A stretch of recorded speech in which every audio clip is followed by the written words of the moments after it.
Menyanyi dan juga menari itu harus menjadi dasar, tapi tidak banyak idol yang unggul dalam keduanya. Agensi manajemen lah yang mendanai mereka dengan fantasi, karena bagaimana lagi mereka bisa menghasilkan uang. Namun, beberapa upaya penggemar untuk mencium pipi Jin tertangkap kamera, dan ini... Hi everyone, I'm Sul Kim, welcome back to my YouTube channel. Guys yang lagi nonton, gimana nih kabarnya hari ini? Apakah dalam kondisi yang baik-baik saja? Atau mungkin ada di teman-teman yang lagi dalam kondisi nggak baik-baik aja nih? Entah itu karena lagi sakit, lagi galau, atau lagi banyak banget nih masalahnya. Apapun itu, tetap semangat ya guys, don't give up. Fighting! Teman-teman, di video kali ini kita bakal bahas tentang update K-pop news. Wah, udah lama banget ya kita nggak ngebahas tentang berita K-pop dan baru ngebahasnya sekarang. Sorry ya teman-teman, kalau mungkin aku agak kurang terlalu update akhir-akhir ini. Maaf banget atas hal tersebut. Dan langsung aja guys, kita mulai dari topik pertama. Di topik pertama, kita bakal bahas tentang bagaimana seorang netizen Korea yang mengatakan bahwa idol industri K-pop agak aneh. Jadi guys, ceritanya tuh ya, ada seorang OP yang ngangkat isu ini di komunitas online Deku. Nah, di sana si OP ini menuliskan kayak gini guys. Sejujurnya, selain beberapa idol yang menulis dan juga mengarang lagunya sendiri, rasanya kebanyakan dari mereka itu hanya menerima apa yang dilakukan oleh orang lain. Menyanyi dan juga menari itu harus menjadi dasar, tapi tidak banyak idol yang unggul dalam keduanya. Sepertinya ya, sebuah pekerjaan di mana mereka menerima lagu, rambut dan tata rias, konsep, gaya, koreografi dan lain-lain, dan hanya menyajikan apa yang telah disiapkan untuk mereka. Saya tidak mengatakan mereka nggak bekerja keras ya, tapi upaya yang dilakukan orang lain untuk menciptakan idol ini mungkin jauh lebih besar. Namun, kami hanya menyukai idol yang kami lihat yang agak aneh. Tentu saja aku mengerti kenapa orang-orang menyukai idol, tapi industri idol itu sendiri cukup aneh. Oke, jadi seperti itulah bagaimana postingannya. Dari postingan tadi kita dapat menyimpulkan ya, kenapa dia itu mengatakan bahwa idol industri itu agak aneh. Alasannya adalah dikarenakan menurutnya untuk ke para idol ini itu hanya menerima lagu, konsep, dan segala macamnya. Dan mereka nggak ngebuat lagunya sendiri, ngarang lagunya sendiri, atau ngebuat konsepnya sendiri. Itu teman-teman, inilah yang menurutnya agak aneh. Tapi tolong dicatat, si OP juga mengatakan bahwa enggak semuanya idol seperti itu. Karena mungkin dia juga tahu bahwa banyak banget loh idol K-pop yang nge-produce lagu dan juga konsepnya sendiri. For example, misalnya kayak G-Idol, terus One Pact. Itu idolnya buat lagu sendiri loh guys. Maybe ada yang mau nambahin? Antar komen ya di kolom komentar. Dan guys, untuk topik yang satu ini coba deh kita lihat ya seperti apa komentar-komentar dari netizen Korea. Yang pertama ada yang komen kayak gini. Aku setuju sih ketika Taeyeon atau Kisha ini mengatakan sesuatu seperti apakah seorang penyanyi harus membuat lagunya sendiri? Menafsirkan dan menampilkan lagu yang diberikan kepada Anda juga merupakan sebuah keterampilan. Lagi pula, bukan hanya idol saja kok yang menerima lagu dari penulis lagu, penyanyi ballad dan juga dance selalu melakukan hal itu dan terus melakukannya. Jika sebagian besar penyanyi di negara kita adalah penulis lagu, aku mungkin mengerti maksudnya. Namun ternyata tidak deh. Jika kritikannya adalah tentang kurangnya keterampilan ataupun tidak sebaik sebelumnya, saya akan menerimanya sebagai veteran K-pop. Terus nih guys, ada lagi yang komen. Dengan logika ini, apakah segala sesuatu yang tidak diciptakan sendiri akan berkurang ya nilainya? Mengapa ya mengabaikan proses dan juga upaya terlibat? Menikmati penampilan menyanyi dan juga menari di atas panggung adalah yang terpenting kok. Hanya dikarenakan seseorang mengikuti apa yang telah disiapkan, bukan berarti hasilnya akan sama. Terus ada yang komen nih guys, kalau dipikir-pikir figure skating juga melibatkan koreografer, desainer kostum, dan juga seseorang yang memilih musik. Skater itu hanya tampil berdasarkan itu bukan? Namun, yang membedakan skater hebat dan juga skater biasa adalah bagaimana cara mereka yang menafsirkan koreografi dan mengeksekusi keterampilannya. Hal yang sama juga berlaku untuk idol. Cara mereka menggunakan suara dan menari hingga cara membuat penonton menyukainya adalah bakat mereka. Tapi ya, menulis lagu itu adalah profesi tersendiri. Mengapa sih meminta idol untuk melakukannya? Menjadi seorang idol bisa melibatkan penulisan lagu dan juga Anda mungkin suka ataupun tidak. Jika kamu lebih suka penyanyi penulis lagu, kamu bisa menjadi penggal mereka kok. Alright teman-teman, jadi seperti itulah bagaimana komentar-komentar dari netizen menanggapi isu yang satu ini. Dan kalau kalian sendiri gimana nih pendapatnya? Apakah menurut kalian seorang idol juga perlu menulis lagunya sendiri ataupun memikirkan bagaimana konsep untuk comeback nanti? Antara sampaikan aja langsung bagaimana opini kalian di kolom komentar. Dan teman-teman, sekarang kita akan move ke informasi yang berikutnya. Kita bakal bahas tentang seorang mantan idol K-pop yang sudah membongkar tentang sisi gelap industri music K-pop. Adapun untuk idol K-pop yang kita maksudkan adalah ex-member dari Teen Top. Untuk K-popers generasi kedua kayaknya udah nggak asing ya dengan Teen Top, karena di generasi kedua sendiri Teen Top juga punya nama guys.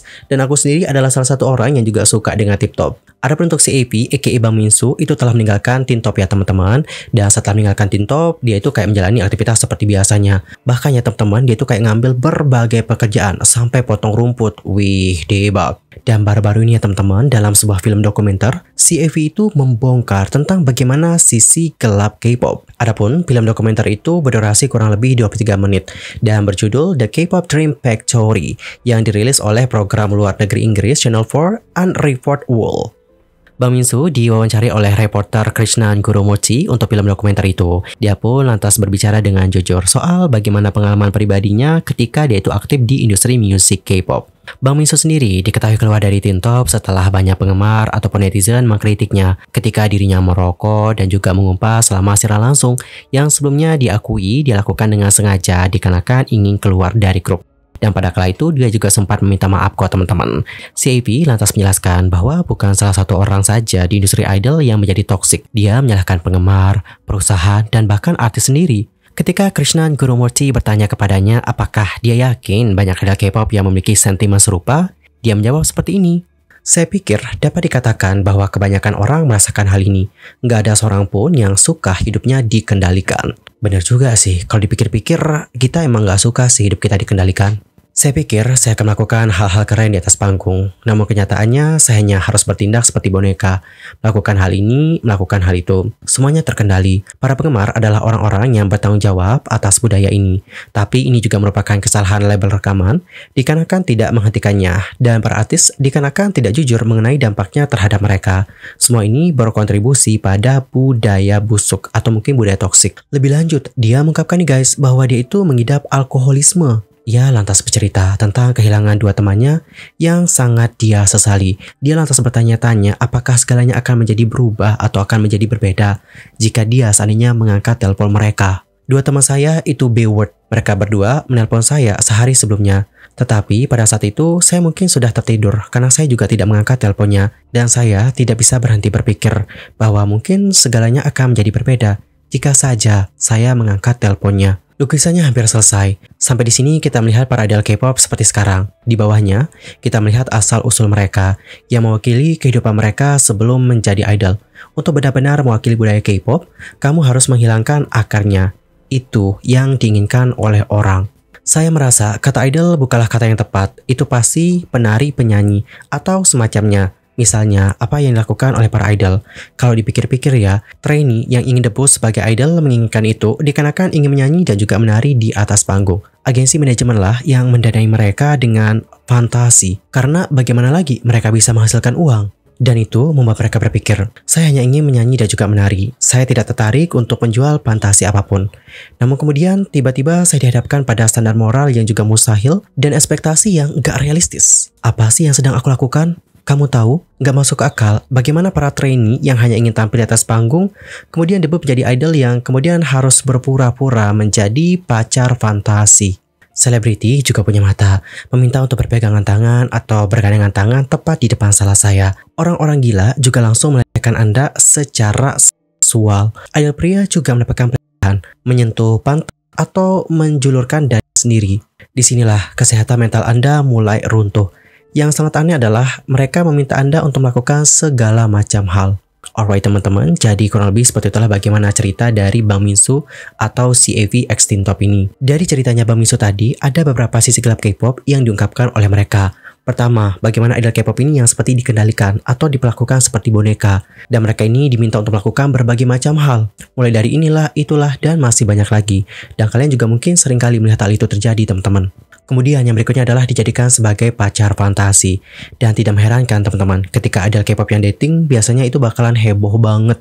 Dan juga terkadang akan menimbulkan kontroversi. Gak jarang, idol itu nanti bakalan dikritik habis-habisan dan juga ditinggalkan oleh penggemarnya. Dan yang terparah adalah tentang bagaimana pelecehan seksual yang akan dialami oleh mereka. Dan terkadang ini juga akan mempengaruhi bagaimana kesehatan mental mereka. Adapun untuk pelecehan ini juga tidak hanya terjadi kepada idol wanita saja ya. Idol pria itu juga dapat menjadi korbannya guys. Dan teman-teman gimana nih pendapat kalian usai mendengarkan bagaimana ceritanya si Evi? Entar komen ya di kolom komentar. Dan guys, untuk topik terakhir kita bakal bahas tentang bagaimana penggemar yang mencium Jin BTS saat acara Free Hug itu menghadapi tuduhan pelecehan seksual. Dan kalau kita pikir-pikir untuk topik yang ketiga ini lumayan nyambung lah ya dengan topik kedua tadi. Yorobun seperti yang diketahui bahwa Jin mengadakan acara free hug untuk ARMY setelah berakhirnya wajib militernya pada tanggal 13 Juni di Seoul Jamsil Indoor Gymnasium, dan para penggemar senang atas acara tersebut. Namun nih guys, tampaknya nggak semua hal dalam fan meeting itu baik-baik saja. Dari 1.000 penggemar yang diundang, sebagian besar penggemar memeluknya dan segera pergi.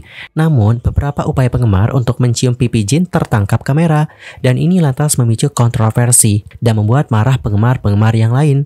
Kemudian nih guys, pada tanggal 14 Juni, kantor polisi Songpa Seoul mengungkapkan sebuah laporan yang telah diajukan yang menuduh penggemar yang berusaha mencium Jin melakukan pelecehan seksual dan melanggar undang-undang hukum kekerasan seksual. Polisi yang menerima pengaduan melalui platform petisi nasional berencana untuk meninjau isi laporan tersebut untuk menentukan apakah akan melakukan penyelidikan formal ataupun tidak. Dan teman-teman, berikut adalah bagaimana statement dari si penggugat. Kita sebut saja sebagai si A. Pernyataan dari si A seperti ini. Mari kita baca ya guys. Di tengah fan meeting offline Jin dengan 1.000 penggemar untuk merayakan wajib militernya, dilaporkan bahwa beberapa penggemar mencoba melakukan pelecehan seksual yang membuat saya sebagai penggemar yang menikmati musik dari BTS menjadi marah. Para penggemar yang melakukan tindakan SH terhadap Jin itu harusnya diselidiki dan juga dihukum berdasarkan pasal 11 Undang-Undang Hukum Kekerasan Seksual dikarenakan penganiayaan di tempat ramai. Oke teman-teman, jadi seperti itulah bagaimana statement dari si penggugat. Dan menanggapi bagaimana statement dari si penggugat, berikut adalah bagaimana komentar-komentar dari netizen Korea. Yang pertama ada yang komen kayak gini guys. Acara yang bermakna ini dibuang begitu saja. Itu adalah pelecehan seksual, titik. Mereka melewati batas. Oke teman-teman, jadi seperti itulah bagaimana komentar-komentar dari netizen Korea. Dan jujur ya, setelah melihat bagaimana cuplikannya kemarin, aku juga merasa bahwa ini tuh emang udah termasuk yang namanya SHD. Dan juga sudah keluar batas. Gak heran sih kenapa banyak banget penggemar yang menjadi murka dan juga sampai melaporkannya. Dan kalau kalian sendiri gimanakah pendapatnya? Antar komen ya guys, di kolom komentar. Anyway, cukup sekian untuk hari ini dan kita akan jumpa lagi di video berikutnya dengan informasi-informasi terbarunya. Sampai jumpa ya semuanya, dan aku mohon maaf juga kalau ada kesalahan, baik itu dalam ucapan, sikap, tindakan, dan mungkin ada salah informasi. Mohon koreksinya ya guys. Sampai jumpa semuanya dan selamat beraktivitas ya. Goodbye everyone. Bye-bye.